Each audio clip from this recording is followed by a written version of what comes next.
Hello aspirants, welcome to PCS Crux. तो हम कर रहे हैं इंडियन पॉलिटी। एज यूजुअल आपको पता है कि हम इंडियन कॉन्स्टिट्यूशन का पार्ट 6 कर रहे हैं और पार्ट 6 में हम आज करेंगे आर्टिकल 171 टू 180। ठीक है। तो गाइज, जैसे कि आपको पता है कि लास्ट संडे बीपीएससी का एग्जाम हुआ है और बीपीएससी में जो क्वेश्चंस आए हैं वो काफी यूपीएससी से नजदीक के बताए जा रहे हैं कि बिल्कुल यूपीएससी जिस तरह से क्वेश्चन फॉर्मेशन करता है उसी तरह से बीपीएससी ने कोशिश किया है। हालांकि इतना ज्यादा टफ नहीं बना था यूपीएससी की तरह, लेकिन जो बीपीएससी की ऑलरेडी जो लाइन थी जो कि वो वन लाइनर में क्वेश्चंस पूछते थे, उसको बेशक उसने तोड़ा है और यूपीएससी के करीब जाने की कोशिश की है। तो इट मीन्स जितने भी पीसीएस, अगर आप रास को देखोगे, राजस्थान का जो पीसीएस है या एचपीएससी कंडक्ट कराता है, एचसीएस, या फिर बात करें आप अभी बीपीएससी की, तो एचपीएससी और एचपीएससी जो एचसीएस का कंडक्ट कराता है ना, वो तो बिल्कुल ही यूपीएससी के नजदीक है। नजदीक है, बिल्कुल नजदीक है। ये भी नजदीक जाने की कोशिश कर रहा है। ठीक है। और राजस्थान में राजस्थान का पोर्शन ज्यादा है, लेकिन जो अदर देन राजस्थान का पोर्शन है वो भी यूपीएससी के ही बराबर है, क्योंकि स्टेटमेंट क्वेश्चंस ज्यादा पूछ रहे हैं ये सारे पीसीएस। ठीक है।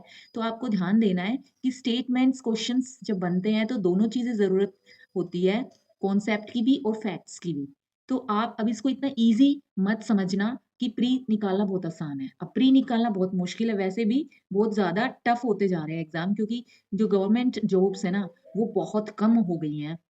सरकारी निकाल ही नहीं रही है, और जो निकाल रही है उसमें इतना टफ कंपटीशन है, क्योंकि देखिए इन्फॉर्मेशन सबके पास है। जो जितना हार्ड वर्क करेगा वो उतना ही आगे रहेगा। ठीक है।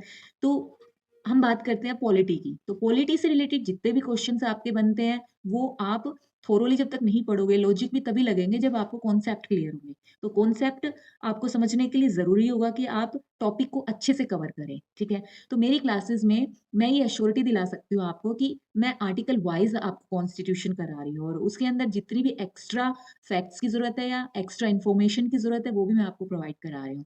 अगर आपको यकीन ना हो तो आप चैनल पर जितने वीडियोस प्लेलिस्ट जो बनी हुई है उसमें से कोई भी क्लास निकाल के देख लीजिए। बहुत ही प्रिसाइजली मैंने उसमें जो फैक्ट्स है वो कवर किए हैं। ठीक है।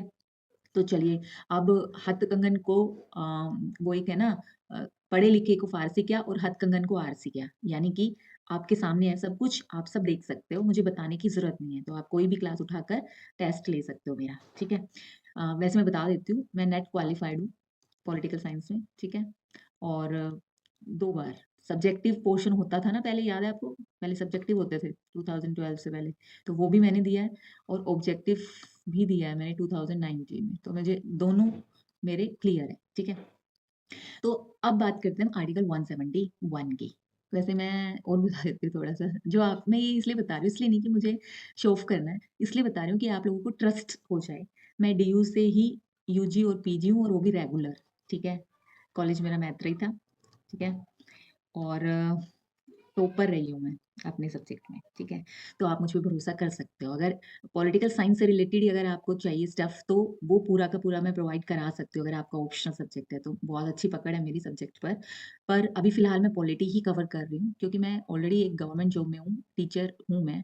तो थोड़ा धीरे प्रोसेस रहेगा, बट ये मैं आपको अच्छे से, मतलब आप मुझ पर ट्रस्ट कर सकते हो कि जो भी मैं स्टफ कराऊंगी वो पूरा कराऊंगी, और वो आपको दूसरी जगह से देखने की जरूरत बिल्कुल भी महसूस नहीं होगी। ठीक है।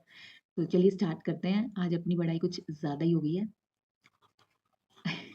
तो ऊपर वैसे मैं एक और बात बता देती हूँ, मुझे ना, मैं 12th में थी, मैंने दिल्ली से ही, मतलब मैं दिल्ली से ही हूँ, तो मैंने टॉप किया था 12th में भी अपने जोन में। और जो सीएम थी उस वक्त, शीला दीक्षित, उनसे भी मुझे सम्मान प्राप्त है। ठीक है। चलिए, अब बात करते हैं आर्टिकल 171 की। आर्टिकल 171 बात करता है राज्य में विधान परिषद की संरचना। देखिए, संरचना यानी कि स्ट्रक्चर। ठीक है। हमने बात की थी लास्ट क्लास में कि विधान मंडल की क्या संरचना है। तो विधान मंडल 2 सदनों से मिलकर बनता है, विधान परिषद और विधानसभा। ठीक है। आज हम बात करेंगे विधान परिषद की, क्योंकि विधान मंडल में से जो विधानसभा था वो भी हमने कल कवर, मतलब लास्ट क्लास में कवर कर लिया था कि विधानसभा किस तरह से निर्वाचित होती है, वो प्रत्यक्ष निर्वाचन होता है। ठीक है। और सीटों का किस तरह से निर्धारण कब किया गया है, 1971 की जनगणना के अनुसार किया गया है। 2026 तक वही नंबर रहेंगे विधानसभा लोकसभा में। और अभी 2026 के बाद जनगणना करने की कोशिश सरकार द्वारा हो रही है, तो जो नेक्स्ट हो सकते हैं 2029 में जो लोकसभा की इलेक्शंस हो, तब तक जनगणना का असर यानी कि नंबर ऑफ सीट्स जो बढ़ जाएँ और विधानसभा का भी जो स्ट्रक्चर है वो थोड़ा-सा डिफरेंट हो सकता है, मिल सकता है आपको नंबर ऑफ सीट्स रिगार्डिंग, ठीक है? तो आज हम बात करेंगे विधान परिषद की संरचना की, ठीक है? तो विधान परिषद में सबसे बड़ी बात तो ये है कि जितनी विधानसभा की सीट्स हैं, उसकी 1/3 होगी, ठीक है? जैसे हम बात करें यूपी में 403 सीट्स हैं, तो 403 का 1/3 कितना होगा, वो आप यहाँ पर कर सकते हो। 3 1 ज़ा 3, 10 3 3 ज़ा 9 3 4 ज़ा यानी कि 134 और 135 जो नंबर ऑफ सीट्स हैं, वो एटलीस्ट नहीं मतलब मैक्स टू मैक्स, ठीक है? मैक्स टू मैक्स 135 हो सकती है, ठीक है? यूपी के कॉन्टेक्स्ट की बात हो रही है। तो इसी तरह से अदर स्टेट्स की बात होगी, ठीक है? ये आपको पता ही है कि कुल अभी तक 6 स्टेट्स हैं जिसमें कि विधान परिषद ऑलरेडी सर्वाइव कर रही है, ठीक है? तो वो हमने ट्रिक की थी केयू, एमबीटी और आंध्रा, ठीक है? K for Karnataka, UP, Maharashtra, Bihar, Telangana and Andhra. इन सारी स्टेट्स में 2 सभाएँ हैं, एक सभा और एक विधान परिषद, ठीक है? तो हमने अभी जानकारी ली कि 1/3 विधानसभा की जो सदस्य संख्या है, वही संख्या विधान परिषद की होगी, इससे अधिक नहीं हो सकती है। लेकिन कम से कम 40 होनी चाहिए, ठीक है? तो कई स्टेट्स हैं जो छोटी हैं, जिनके नंबर ऑफ सीट्स कम है, तो अगर उनकी 1/3 संख्या 40 से कम आती है, तो उस स्थिति में 40 हो सकती है, ठीक है? यानी कि 40 से कम बिल्कुल नहीं हो सकती और 1/3 से अधिक नहीं हो सकती, ठीक है? लेकिन जब छोटी स्टेट्स है, वहाँ पर विधान परिषद है, तो 40 अगर 1/3 से नहीं बन पा रहा है, कम बन रहा है, देन उस सिचुएशन में 40 होगी, ठीक है? अब बात कर लेते हैं कि भई यहाँ पर किस प्रकार से निर्वाचित होते हैं सदस्य। तो यहाँ पर जो चुनाव है वो आनुपातिक प्रतिनिधित्व प्रणाली से संभव है, ठीक है? आपको ध्यान रखना है आनुपातिक प्रतिनिधित्व प्रणाली, ठीक है? ये आता है क्वेश्चन कि किस प्रणाली के अनुसार निर्वाचन होता है विधान परिषद के सदस्यों का, ठीक है? तो आपको ध्यान रखना है। अब आनुपातिक प्रतिनिधित्व प्रणाली से ठीक है चुनाव हो गया। अब कौन से सेक्शन से कौन चुनाव करता है? तो 1/3 जो सदस्य है और 1/3 मैं ऐसे याद करती थी 1/3, 1/3 ठीक है? 1/12, 1/12 जो बाकी के बच गए 1/6 ठीक है? तो 1/3 सीधी-सी बात है यहाँ पे विधानसभा और नगर पालिका। विधानसभा यानी कि विधानसभा तो पता ही है आपको, तो यानी कि ये तो स्टेट का हो गया और नगर पालिका, जिला बोर्ड और अन्य स्थानीय संस्थाएँ जैसे पंचायत वगैरह है, तो वहाँ से 1/3 ठीक है? तो ये जितना भी पार्ट है ये तो पूरा का पूरा कहाँ से आ रहा है? लेजिस्लेचर से आ रहा है, ठीक है? फिर उसके बाद 1/12 जो है वो स्नातक और टीचर्स, ठीक है? यहाँ पर स्टूडेंट्स हैं जो कि ग्रेजुएट्स हैं और इनको कौन पढ़ाता है ग्रेजुएट्स को? उच्च संस्थान यानी कि प्रोफेसर्स, ठीक है? तो ये आप इसके साथ एसोसिएट कर सकते हो और हायर सेकेंडरी के टीचर्स हों और या उससे ऊँचे संस्थान, ठीक है? तो जो स्नातक है वही हायर सेकेंडरी में जो उनको मिलती है ना टीजीटीज़ को, तो इस तरह से एसोसिएट कर सकते हैं आप। दोनों जगह पे 3 वर्ष मेंशन है, 3 वर्ष भी आपको एक साथ याद रखना है, ठीक है? तो 3 वर्ष जो जिनको ग्रेजुएट हुए हो गए, वही सभा का या विधान परिषद का चुनाव उसमें पार्टिसिपेट कर सकते हैं। लेकिन यहाँ पर ध्यान ये रखने वाली बात है, चाहे वो टीचर्स के लिए हो, चाहे वो स्नातकों के लिए हो, मतदाता उसी विधानसभा क्षेत्र के होने बहुत ज़रूरी है, ठीक है? अगर उस विधानसभा क्षेत्र से वो मतदाता नहीं है, तो वो इसमें पार्ट नहीं ले सकते हैं, ओके? फिर आता है 1/6 सदस्य राज्यपाल मनोनीत करेंगे। अब राज्यपाल जो है ये 4 क्षेत्रों से करते हैं मनोनीत, साहित्य, कला, सहकारिता, विज्ञान व समाज सेवा। वैसे 5 लिख सकते हो आप इसको पाँचवाँ, ठीक है? तो साहित्य, कला, सहकारिता, विज्ञान और समाज सेवा इन 5 क्षेत्रों से ये राज्यपाल मनोनीत करते हैं सदस्यों को। आपको अब याद आ रहा होगा कि राज्यसभा में जो प्रेज़िडेंट है वो 12 सदस्यों को मनोनीत करते हैं। वहाँ पर भी यही है सारे अ, इन्हीं बैकग्राउंड से आते हैं, साहित्य से, कला से, विज्ञान से और समाज सेवा से। वहाँ पर सहकारिता मेंशन नहीं है, ये ध्यान रखना है। सहकारिता सिर्फ़ राज्यपाल इस क्षेत्र से विधान परिषद के लिए निर्वाचित या मनोनीत कर सकते हैं, ठीक है? अदरवाइज़ ये प्रेज़िडेंट नहीं कर सकते। प्रेज़िडेंट के पास सिर्फ़ 4 ही क्षेत्र है, जहाँ से वो मनोनीत कर सकते हैं सदस्यों को। ओके, आई होप आपको ये स्लाइड समझ आ गई होगी। अब बात करते हैं आर्टिकल 172 की।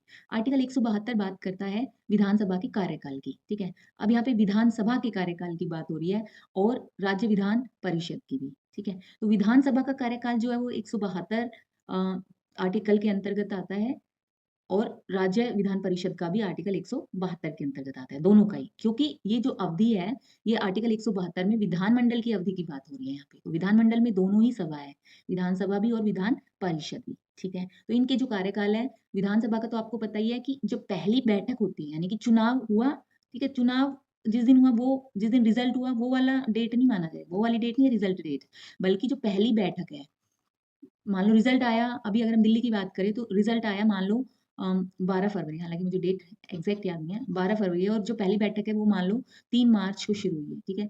तो कार्यकाल कहाँ से निर्धारण होगा कार्यकाल का 3 मार्च से। तो 3 मार्च 2025 से शुरू हुआ है तो 2029 तक 2 मार्च तक होगा ये 5 वर्ष, ठीक है? तो ये कार्यकाल 5 वर्ष है, ठीक है? अगर सब सही रहा, मेजॉरिटी में है सरकार, तो ये सिचुएशन होती है। अदरवाइज़ अगर समय से पहले भी भंग हो जाए, वो भी एक सिचुएशन है, ठीक है? वो तब होती है मैक्सिमम टाइम जब सरकार मेजॉरिटी में नहीं होती है, तो अविश्वास प्रस्ताव आ जाता है या तो वो पास हो जाता है, ठीक है? तो ऐसी सिचुएशन में अ, वो 5 वर्ष से पहले भी भंग की जा सकती है विधानसभा, तो उसका कार्यकाल कम हो सकता है। तो कुछ फिक्स नहीं है इस तरह से देखा जाए, लेकिन अगर मेजॉरिटी में सरकार तो फिक्स है कि वो 5 साल तक ही रहेगी सरकार, अदरवाइज़ नहीं रहेगी, ठीक है? आपातकाल की स्थिति में एक इम्पोर्टेंट चीज़ जुड़ जाती है कि संसद उसकी अवधि बढ़ा सकती है। अगर आपको याद हो 1975 में जब आपातकाल लगा था तो कई स्टेट्स थी, स्पेशली पंजाब, तो वहाँ पर संसद की परमिशन से अवधि बढ़ गई थी वहाँ पे, ठीक है? तो जब 1978 का संशोधन आया जनता सरकार में, तब वहाँ पर मेंशन किया कि उद्घोषणा अगर हो जाती है आपातकाल की, तो उस सिचुएशन में संसद एक बार में 1 वर्ष से अधिक इस अवधि को नहीं बढ़ा सकती है, ठीक है? यानी कि एक बार में 1 ही वर्ष बढ़ा सकती है अवधि। तो ऐसी सिचुएशन 3 साल तक की जा सकती है, ठीक है? तो 3 वर्ष तक यानी कि 3 बार संसद अवधि बढ़ा सकती है, 1-1 वर्ष करके, ठीक है? उसके बाद भी हालाँकि ऐसी सिचुएशन अभी तक आई नहीं है, उसके लिए कोई बात की नहीं गई है, लेकिन 3 वर्ष तक तो हो सकता है। अगर उद्घोषणा खत्म हो गई है, यानी कि उद्घोषणा का प्रवर्तन हो गया है या वो प्रवर्तन में नहीं रहा है, यानी इसका मतलब ये है कि उद्घोषणा एक तरह से आपातकाल जो है वो वापस ले लिया गया है संसद के द्वारा, ठीक है? ये डिक्लेयर कर दिया गया प्रेसिडेंट के द्वारा कि आज से आपातकाल खत्म। तो ऐसे सिचुएशन में 6 महीने के अंदर अ, सन 6 महीने के अंदर उस स्टेट में इलेक्शन करवाने अनिवार्य हो जाते हैं, ठीक है? यानी कि 6 महीने से अधिक किसी भी स्थिति में आपातकाल खत्म होने के बाद वहाँ पर प्रेसिडेंट रूल नहीं रहेगा, ठीक है? तो वहाँ पर चुनाव निश्चित है, ठीक है? तो 6 महीने से ज़्यादा वहाँ पर रोका नहीं जा सकता चुनाव को, ठीक है? उसके बाद है राज्य विधान परिषद की अवधि कितनी होती है, यानी कि वहाँ का कार्यकाल कितना है? तो देखिए जैसे राज्यसभा है, वैसे ही राज्य विधान परिषद है, तो ये स्थायी सदन है, ठीक है? ये विघटित नहीं होता है, पर इसके जो सदस्य हैं वो प्रत्येक 2 वर्ष के बाद निवृत्त हो जाते हैं। निवृत्त हो जाते हैं 1/3 सदस्य, सेवानिवृत्त नहीं, निवृत्त हो जाते हैं, क्योंकि सेवानिवृत्त का मतलब तो होता है रिटायर्ड, है ना? तो रिटायर तो होंगे नहीं वो दोबारा भी तो चुन के आ सकते हैं। तो 1/3 सदस्य वो प्रत्येक 2 वर्ष के बाद निवृत्ति प्रदान कर लेते हैं और इस तरह से एक यानी कि जो प्रति सदस्य उनका कार्यकाल की बात की जाए तो वो 6 वर्ष है। जिस तरह से राज्यसभा में सेम उसी तरह से विधान परिषद में 6 वर्ष का कार्यकाल है प्रति सदस्य, ओके? अब बात कर लेते हैं आर्टिकल 173 की। देखिए, जब हम जितने भी आर्टिकल ये कर रहे हैं ना, उसके साथ हमें जो पुराने आर्टिकल्स हम कर चुके हैं, वो भी रिवाइज़ हो रहे हैं कि वहाँ और यहाँ में डिफ़रेंस क्या आ रहा है और सिमिलैरिटीज़ क्या हैं। तो एक तरह से रिवीज़न हो रही है आपकी।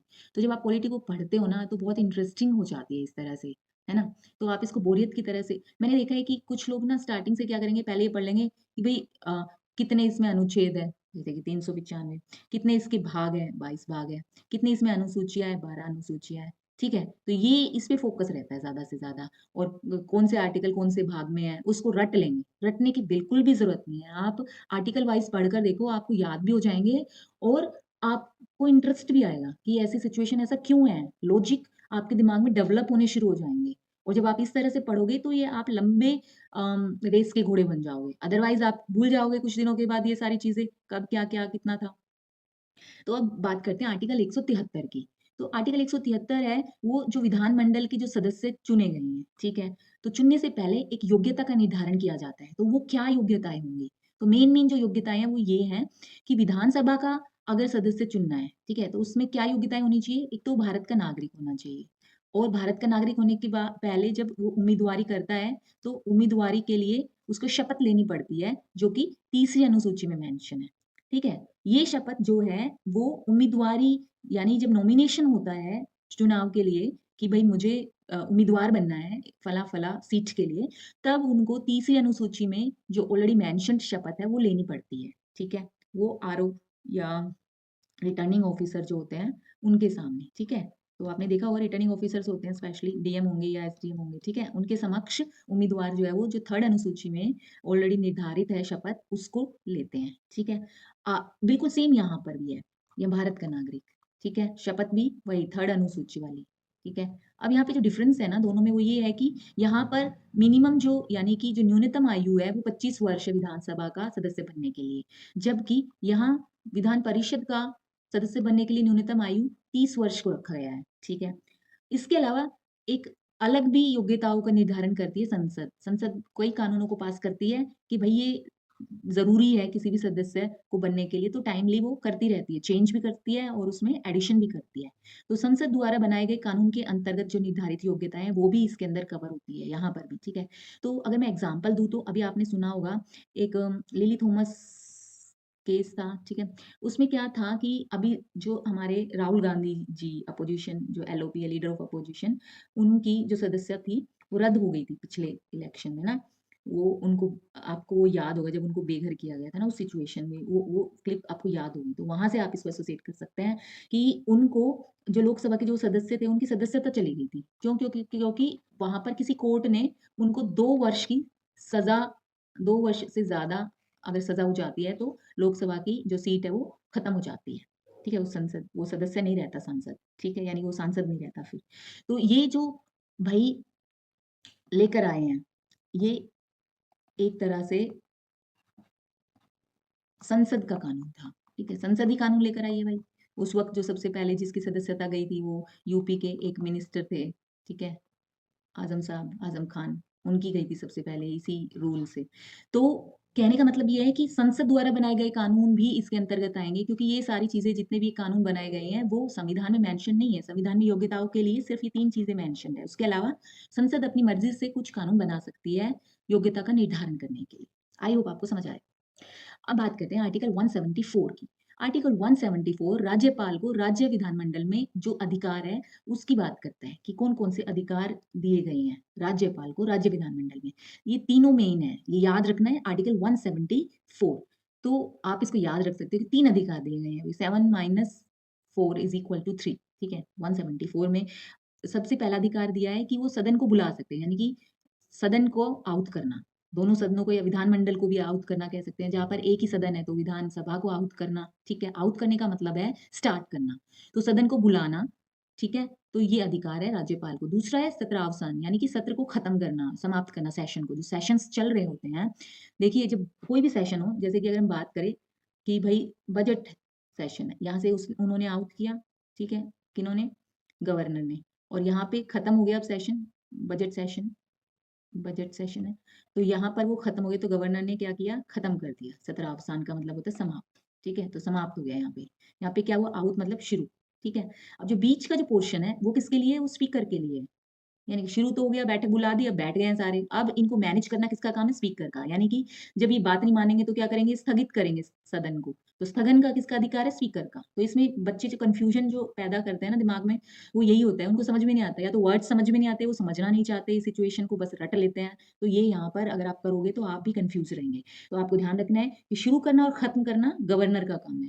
सिमिलरली बिल्कुल सेम प्रेज़िडेंट करते हैं केंद्र में। तो यहाँ पर आहूत भी करते हैं सदन को यानी बुलाते भी हैं और समाप्त भी करते हैं सेशन को। लेकिन जो बीच का पोर्शन है जहाँ पर बैठकें होती हैं, उनको स्थगित करते हैं सदन को कि आज का भई कार्यवाही स्थगित की जाती है कुछ टाइम के लिए या 2 दिन के लिए, जो भी स्पीकर समझे सही, वो ऑर्डर देते हैं। तो ये काम जो है वो स्पीकर का है स्थगन का, ठीक है? तो स्थगन कौन करेंगे? स से स्पीकर, स से स्थगन, ऐसे भी याद रख सकते हो। जबकि अ, आरंभ और जो सत्रावसान है वो कौन करेंगे? यहाँ पर प्रेज़िडेंट केंद्र में और राज्य में गवर्नर। आई होप आपको ये समझ आ गया। अब कभी भी आपको इसके बारे में आपको दिक्कत नहीं होगी, आप हमेशा याद रखेंगे कि भई ये क्या था, ठीक है?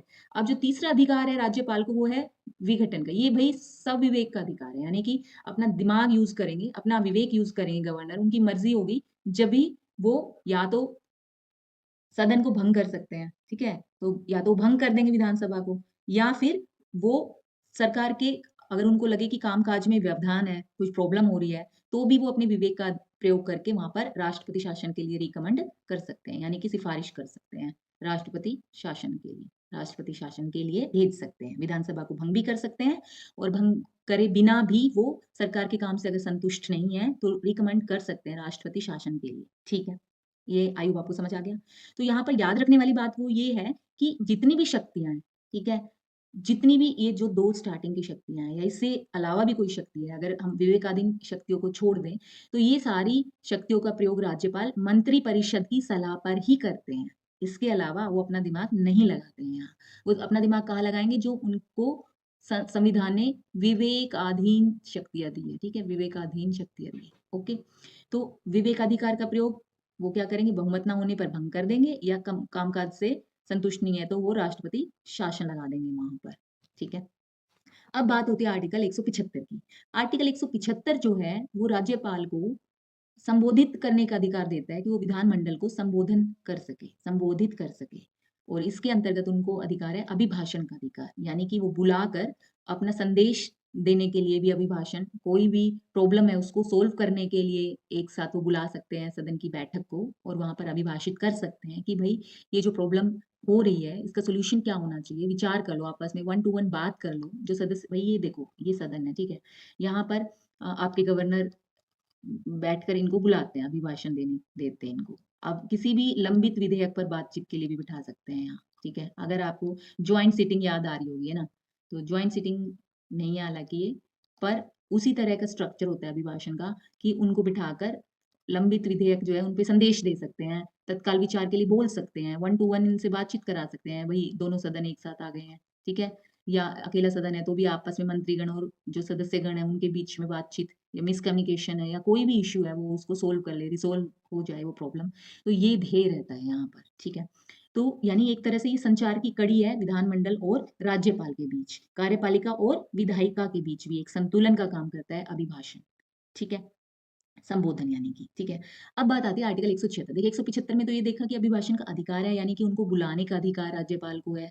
लेकिन यहाँ पर है कि स्पेशल एड्रेस भी कर सकते हैं, यानी कि विशेष अभिभाषण का अधिकार भी है। यहाँ सामान्य अभिभाषण है, ये कौन सा अभिभाषण है? सामान्य। और यहाँ पर है स्पेशल एड्रेस यानी विशेष अभिभाषण। और ये अभिभाषण में प्रेसिडेंट को भी यही अधिकार है, अगर आपको याद आ रहा हो तो। स्पेशल एड्रेस प्रेसिडेंट भी करते हैं। ये जो भी आम चुनाव होता है जस्ट उसके बाद जो पहला सत्र शुरू होता है उसकी शुरुआत में, जैसे अगर हम दिल्ली की बात करें तो दिल्ली में तो लेफ्टिनेंट गवर्नर करेंगे, अभिभाषण देंगे ना।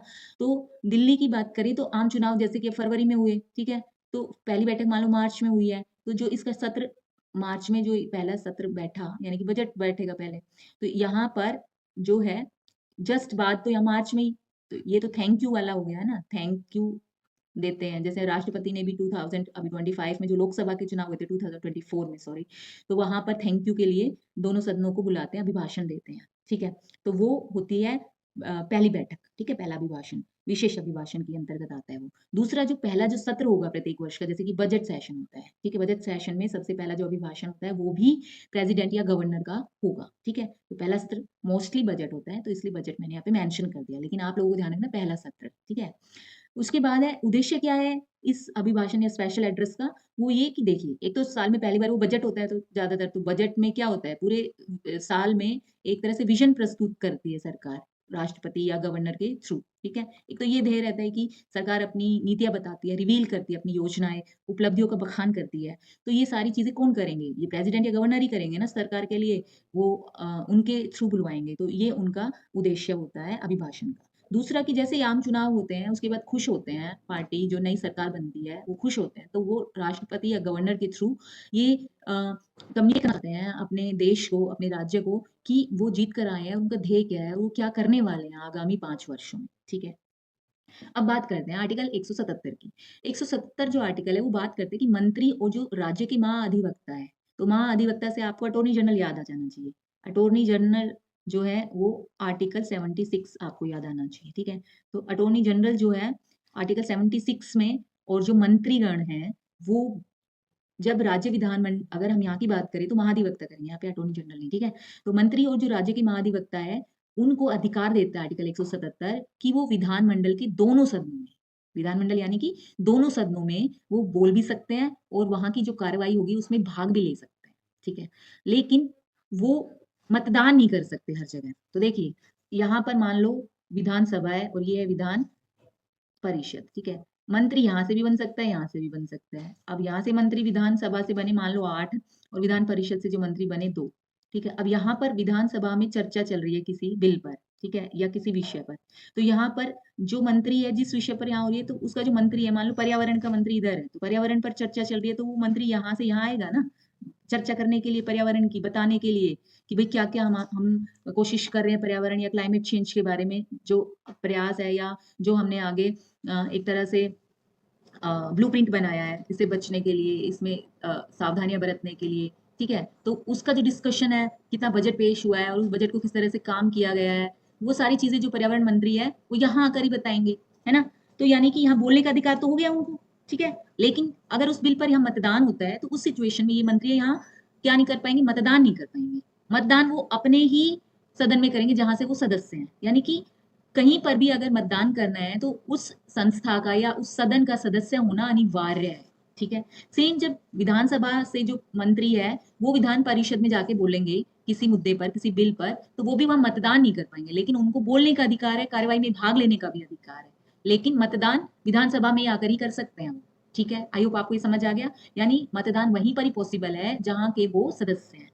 तो यही रूल लगता है राज्य के महाधिवक्ता या संसद में अटॉर्नी जनरल पर, क्योंकि अटॉर्नी जनरल और राज्य के महाधिवक्ता किसी भी सदन के सदस्य नहीं होते, पर वो वहां जाकर बोल सकते हैं और कार्यवाही में भाग जरूर ले सकते हैं, ठीक है? तो इससे क्या पता चलता है भाई वो उनको ये अधिकार क्यों दिया गया होगा? वो इसलिए दिया गया होगा जिससे कि वो कानूनी सलाह दे सके, ठीक है? और मंत्रियों को इसलिए वहां एक दूसरे सदन में जाके बोलने का, कार्यवाही में भाग लेने का अधिकार इसलिए भी दिया गया हो कि वो अपनी नीतियों की व्याख्या कर सके और कार्यपालिका और विधायिका का समन्वय बना रहे, ठीक है? आई होप आपको समझ आ गया आर्टिकल 177, ठीक है? अब है आर्टिकल 178।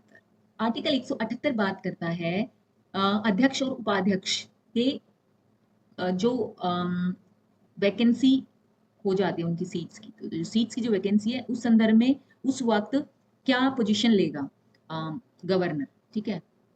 यानी कि ऐसी सिचुएशन हो सकती है ना कि अध्यक्ष जो चुने गए हैं, पहली बात तो चुनना बहुत जरूरी है। जैसे ही आम चुनाव के बाद फर्स्ट बैठक बैठती है, तभी अध्यक्ष और उपाध्यक्ष को चुन लिया जाता है यथाशीघ्र, जितना जल्दी हो सके उतना जल्दी चुन लिया जाता है। और उनका जो कार्यकाल है तब तक रहता है जब तक कि अगली जो विधानसभा है उसकी पहली बैठक, यानी अगले आम चुनाव तक की पहली बैठक तक नेक्स्ट जो अध्यक्ष ना चुना जाए, तब तक अध्यक्ष अपने पद पर बना रहता है, ठीक है?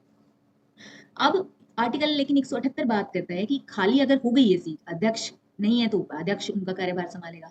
अगर उपाध्यक्ष भी नहीं है, वैकेंट है सीट, तो उस स्थिति में अन्य कोई भी सदस्य यानी कि जो पैनल बनाया जाता है, ठीक है? एक पैनल बनता है सदन के द्वारा, मान लो शुरू के 5 या 10 मेंबर्स होते हैं, वो क्रोनोलॉजी होती है उसकी। तो उस हिसाब से वो अगला अगर ये नंबर 1 नहीं आए तो नंबर 2 भी नहीं आए, नंबर 3 नहीं आए तो नंबर 4 भी नहीं आए, नंबर 5 इस तरह से सीक्वेंस चलती रहती है और वो अध्यक्षता करते हैं। ठीक है? ये ऐसा इसलिए कि सदन की व्यवस्था बनाए रखे। जैसे कि भई एक क्लास को मॉनिटर करने के लिए टीचर का होना ज़रूरी है ना। अगर टीचर ही एब्सेंट होगा या प्रिंसिपल कहिए तो, यहाँ पे सारे टीचर्स हैं, टीचर नहीं कहा जा रहा है। यहाँ पे प्रिंसिपल नहीं होंगे तो स्कूल को चलाएगा कौन? तो व्यवस्था जो स्कूल की वो बिगड़ जाएगी ना। टीचर्स को पता नहीं है कि क्या करना है, कब करना है, कैसे करना है। वो सिर्फ़ अपने बच्चों को तो सँभाल लेंगे, लेकिन जो स्कूल की जो व्यवस्था है उसको सँभालने के लिए एक प्रिंसिपल की ज़रूरत पड़ती है।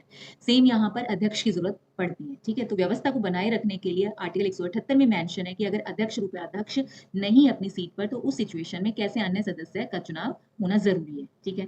तो यही बात आर्टिकल 93 में लोकसभा के लिए की गई है, ओके? अब बात करते हैं आर्टिकल 179। आर्टिकल 179 बात करता है स्पीकर और जो डेप्यूटी स्पीकर है, उनको रिमूव कैसे किया जा सकता है। रिमूवल यानी कि पदच्युति, और जो नेक्स्ट है उनका इस्तीफा, और अगर वैकेंट हो गया है सीट या वैकेंट हो गई है सीट, उससे संबंधित आर्टिकल 179 बात करता है। तो जो स्पीकर और डिप्टी स्पीकर है, अगर उनको त्यागपत्र इस्तीफा देना है तो वो एक दूसरे को ही देंगे। स्पीकर अगर इस्तीफा देना चाहता है तो डेप्यूटी स्पीकर को मेंशन करके देंगे, ठीक है? अगर डेप्टी स्पीकर को देना है तो स्पीकर को मेंशन करके इस्तीफा लिखेंगे, ठीक है? दूसरी चीज़ आती है कि ये मैंने पहले ही बता दिया कि अध्यक्ष पद पर तब तक रहेंगे जब तक कि विधानसभा भंग बेशक हो जाए, लेकिन तब तक जब तक नई सभा की पहली बैठक ऑर्गेनाइज नहीं होती और तब तक जब तक कि दूसरा अध्यक्ष नहीं चुन लिया जाता है, ठीक है? अब बात आती है रिमूवल कैसे होगा उनका, तो रिमूवल होगा प्रभावी बहुमत से, और स्पीकर को या डेप्यूटी स्पीकर को 14 दिन पूर्व सूचित किया जाएगा, ठीक है? अब यहाँ पर एक चीज़ और, जो स्पीकर है ना, वो जो सरकार यानी सत्ताधीन जो पार्टी है उससे बनते हैं, और जो डेप्टी स्पीकर है वो विपक्षी पार्टी से अमूमन बनाए जाते हैं। ये प्रथा है हमारी, परंपरा कह सकते हैं। ठीक है। तो अगर रिमूवल की बात आती है तो प्रभावी बहुमत यहाँ पे देखा जाएगा और 14 दिन पूर्व सूचना उनको दी जाएगी स्पीकर को, ठीक है। और कार्रवाई के दौरान वे अध्यक्षता नहीं करेंगे लेकिन वोट कर सकते हैं। वोट इसलिए क्योंकि भाई अभी भी वो हटे नहीं है ना, वो अपनी अभी सदन के सदस्य बने हुए हैं, तो अपने सदन के सदस्य बने हुए हैं तो वोट तो कर सकते हैं, लेकिन अध्यक्षता नहीं, क्योंकि उसी पे क्वेश्चन मार्क है, तो अध्यक्षता नहीं करेंगे वो। अब बात आती है प्रभावी बहुमत क्या होता है। देखिए, प्रभावी बहुमत के बारे में एक बार जान लेते हैं। प्रभावी बहुमत का मतलब है, जैसे अगर हम अभी तक हम एग्जाम्पल लेके आ रहे हैं, यूपी में 403 सीट्स हैं, लेकिन अभी मान लो 10 सीट वैकेंट है अभी ना, किसी भी वजह से हो सकती है कि चुनाव हुआ था मान लो और उसमें से कुछ सीट्स डबल डबल थी तो एक सीट सदस्य ने छोड़ दी, तो उस सिचुएशन में हो गई। या कहीं पर जो यहाँ पर एमएलए साहब थे उनकी मृत्यु हो गई, ठीक है।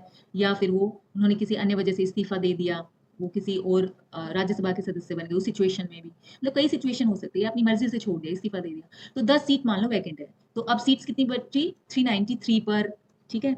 अभी नंबर ऑफ मेंबर्स कितने हैं? 393, ठीक है। तो यहाँ इसका 50% प्लस वन, इसका 50% प्लस वन ही माना जाएगा। जो प्रभावी बहुमत का मतलब है जो ऑलरेडी अभी जो सीट्स भरी हुई है वो प्रभाव में है जो, ठीक है।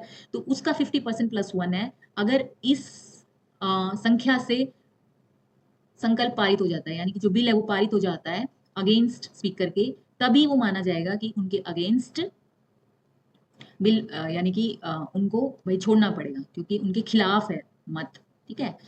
समझ आ गया? तो 14 दिन उनको पहले से ही सूचित किया जाएगा। तो ये था आर्टिकल 179, लेकिन वोट कर सकते हैं, ये ध्यान रखना। आर्टिकल 180, क्योंकि देखो 179 में दो ही चीजें इंपॉर्टेंट है, एक तो कितने दिन पूर्व सूचना मिलेगी इतना, और एक प्रभावी बहुमत, यानी कि ये बहुत इंपॉर्टेंट चीज हो जाती है, ठीक है। एक यहाँ से क्वेश्चन आता है कि अब वो वोट कर सकते हैं, हाँ कर सकते हैं। अध्यक्षता कर सकते हैं, नहीं कर सकते, ठीक है। देखो सारा क्रक्स निकाल के रखा हुआ है मैंने यहाँ पे। अध्यक्ष पद कब तक संभाल सकते हैं वो? भंग होने पर नहीं, बल्कि जो अगली सभा होती है जब तक नेक्स्ट अध्यक्ष ना चुन लिया जाए तब तक।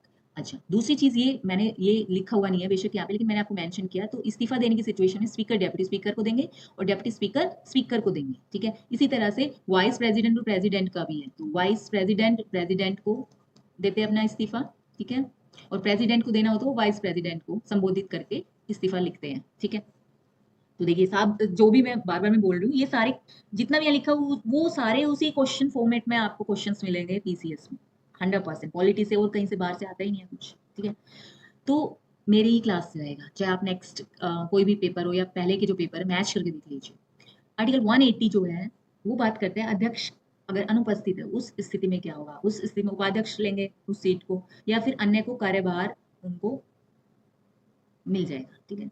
तो अनुपस्थिति में है, यहाँ पर अनुपस्थिति में है, यहाँ पे वैकेंसी में नहीं है, अनुपस्थिति में है, ठीक है। वो अनुपस्थित है उस सिचुएशन में, जो पैनल बनेगा उसमें से निकाल कर उनको बना देंगे, ठीक है। तो गाइस ये थी आज की क्लास। नेक्स्ट क्लास में हम करेंगे आर्टिकल 181 टू 190, ये कवर करेंगे। अगर इससे बीच में जो भी चीजें होंगी उससे रिगार्डिंग अगर मुझे कुछ एक्स्ट्रा फैक्ट्स लगेंगे तो वो भी मैं उसके अंदर शामिल कर लूंगी। तो मैं थोड़ा सा डिस्कस करना चाहती हूँ बीपीएससी के बारे में। देखिए बीपीएससी के जो अब है ना मेंस के लिए आप तैयारी कर रहे होगे, जिन बच्चों के अच्छे मार्क्स आए, ठीक है। तो इसकी जो नेक्स्ट अभी मैं डालने वाली हूँ इसका कट ऑफ, कि बीपीएससी में कट ऑफ क्या रहने वाला है जो मेरे अकॉर्डिंग है, ठीक है। मैं फिर भी, हालांकि देखिए मेरे अकॉर्डिंग जो है वो जरूरी नहीं है कि वो सही हो, लेकिन थोड़ा सा एक्सपीरियंस कई बार काम कर जाता है। तो फिर भी मैं ये कहूंगी कि अगर आपके 80 प्लस है ना, यहीं पर ही बता देती हूँ, 80 प्लस है तो आप तैयारी शुरू कर सकते हैं। क्योंकि अगर आपने तैयारी नहीं की और आपका सिलेक्शन हो गया, क्योंकि कुछ नहीं पता नीचे कितना भी जा सकते हैं, क्योंकि यूपीएससी लेवल को टच करने की कोशिश की है जैसे कि आपको पता है बीपीएससी ने, तो 80 प्लस पर भी सिलेक्शन पॉसिबल है, ठीक है। और अगर आप महिलाएं हैं तो आप 5 नंबर और भी कम पे, यानी कि 75 प्लस पर भी बीपीएससी की तैयारी मेंस के लिए कर सकती हैं स्टार्ट, ठीक है। अब दिन बचे कितने हैं, तो मैक्सिमम आपको 3 से 4 महीने मिलेंगे, तो उसके लिए आप तैयार रहिए, ठीक है। चलिए आज की क्लास के लिए इतना ही। क्लास अच्छी लगी हो और आपको पसंद आई हो तो प्लीज़ कमेंट भी कर दीजिएगा, लाइक भी कर दीजिएगा, सब्सक्राइब भी कर दीजिएगा, शेयर भी कर दीजिएगा, ओके। रीच काफ़ी कम मिल रही है चैनल को, तो थोड़ा सा मुझे अप्रिशिएट करने के लिए ये कष्ट ज़रूर उठाने की कोशिश कीजिएगा, okay. Thank you, bye bye, take care. Hello friends, welcome to PCS crux.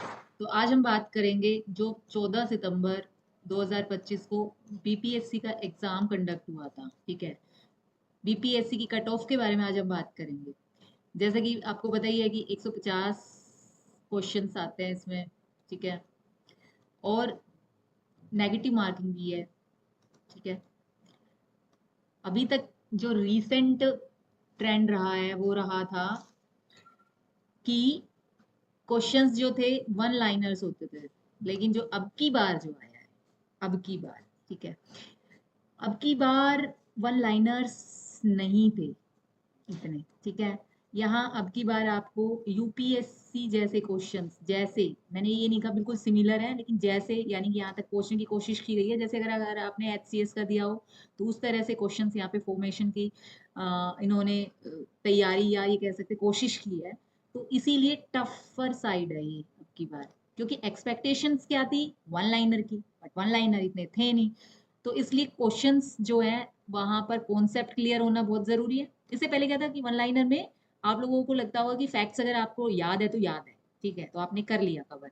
लेकिन अब की बार ऐसा नहीं था, कॉन्सेप्ट भी थे साथ में, फैक्ट्स भी आपको याद होने चाहिए, यानी कि दोनों ही सिचुएशन हो तभी आप अच्छे से कवर कर पाए होंगे क्वेश्चंस को, सारे क्वेश्चन अटैम्प्ट कर पाए होंगे ना।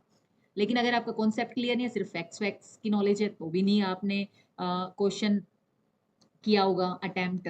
अगर दूसरी स्थिति है कि आपको फैक्ट्स पता है, सिर्फ कॉन्सेप्ट ही क्लियर नहीं है, तो भी आपका क्वेश्चन नहीं बन पा रहा होगा। तो ऐसे सिचुएशन में क्या हुआ है कि बच्चों ने, ज्यादातर बच्चों ने 150 में से 120 मैक्स टू मैक्स, जो इंटेलिजेंट बच्चे उसकी बात करिए, तुक्के वालों की बात ही नहीं कर रही मैं, ठीक है, तो 120 क्वेश्चंस मैक्स टू मैक्स किए होंगे, उसमें से 10-20 क्वेश्चन जो है वो गलत हो जाते हैं। 10 से 20 की बिल्कुल पक्की, मतलब मान के चल सकते हो आप।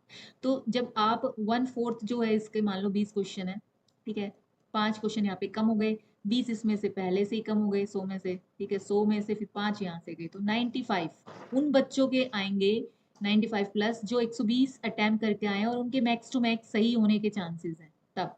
ठीक है, लेकिन ऐसी सिचुएशन सब बच्चों की तो होगी नहीं। तो ऐसे बहुत कम बच्चे होंगे जो 100 प्लस मार्क्स स्कोर कर रहे होंगे। ठीक है, तो ऐसे 13,000 बच्चों को चुनना है, ठीक है, 13,000 बच्चे इन होने हैं मेंस के लिए, तो 13,000 में से सिर्फ कुछ बच्चे होंगे जो 100 प्लस होंगे, तो ज्यादा से ज्यादा 1,000 बच्चे होंगे मान के चलो, तो बाकी के जो 12,000 है वो कहाँ पर सस्टेन करेंगे, वो करेंगे 80 से 95 के बीच में।